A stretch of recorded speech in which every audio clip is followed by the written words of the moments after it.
Seja bem-vindo à rúbrica O Seu Dinheiro. Hoje falamos de fundos. Os fundos nacionais de ações aumentaram a exposição a alguns títulos internacionais em maio. Apesar da incerteza em torno da crise do euro, as preferidas foram a Inditex e a Vodafone.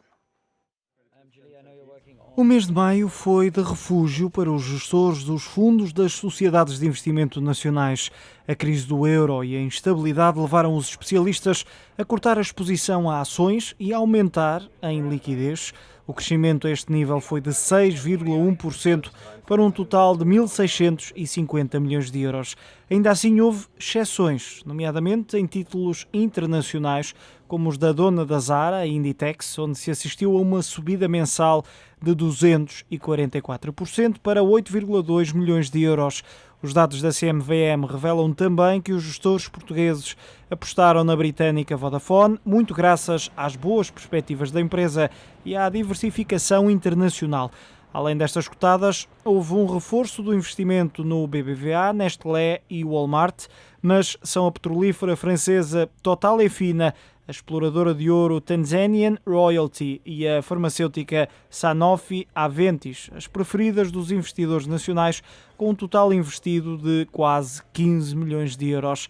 Já nas ações de empresas portuguesas, a preferência em maio recaiu sobre o BES e a EDP Renováveis, sendo que são a Espírito Santo Financial Group, BES, Zone, Galp e Sonaicom as preferidas, com um total de 270 milhões de euros. Rui, acaba por ser ou por marcar alguma surpresa esta opção dos investidores? Acho que não. Acho que faz sentido, porque nós estamos a viver um ambiente muito volátil nas bolsas, de muita incerteza. Então o que é que os gestores de fundos nacionais fizeram no mês passado? Isto são dados de final de maio. Portanto, o que é que fizeram no mês passado? Cortaram a exposição a ações, cortaram a exposição a dívida e aumentaram a exposição a liquidez. Ou seja, estão muito mais defensivos, estão a pôr muito mais dinheiro de lado para ver como é que a situação evolui.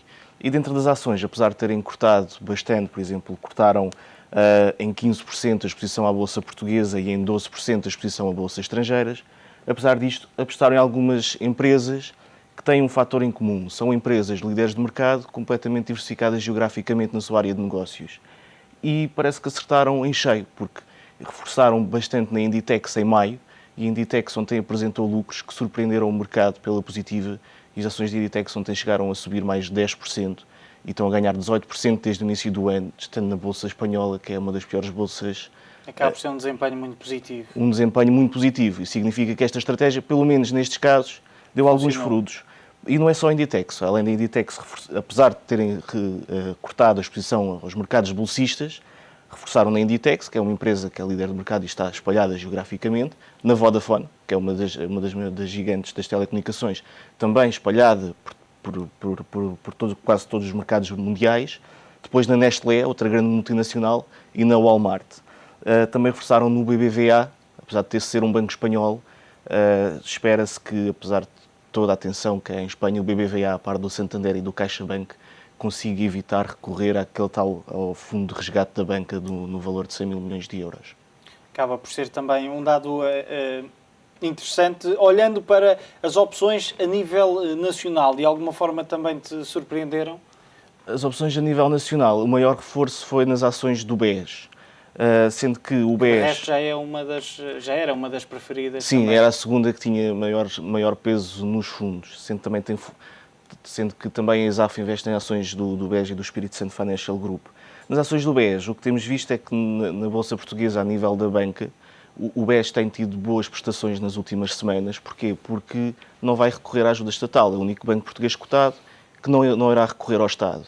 Isso coloca o mais atrativo para os investidores que os outros bancos. Porquê? Enquanto os outros bancos vão ter de gerar resultados para pagar ao Estado, para devolver as ajudas do Estado, e vivendo sempre o risco de não cumprir as condições do Estado e o Estado poder ser acionista, porque o Estado vai injetar capital nestes bancos através de instrumentos de dívida, de instrumentos híbridos, que apesar de não darem ao Estado o direito de ser acionista, significa que se os bancos não cumprirem uma série de requisitos, aquilo pode ser convertido em capital, e então o Estado entrar no capital dos bancos. Vivem com este risco nos próximos 5 anos. Enquanto o BES, com muito esforço, conseguiu fazer um aumento de capital pelos seus próprios meios, com E recurso acaba aos por seus ser próprios um sinal acionistas. positivo para os acionistas. Acaba por ser um sinal positivo e acaba por não estar dependente de gerar resultados para pagar a ajuda do Estado, que é bastante cara no caso do BCP e do BPI, que é 8,5% ao ano. Não tem essa pressão e também não tem o risco de poder ver a posição do Estado ou os empréstimos do Estado convertidos em capital. Rui, muito obrigado pela tua análise. Rui Barroso, um artigo que pode ler na edição impressa de hoje do Diário Económico. Amanhã, como sempre, voltamos a falar do seu dinheiro.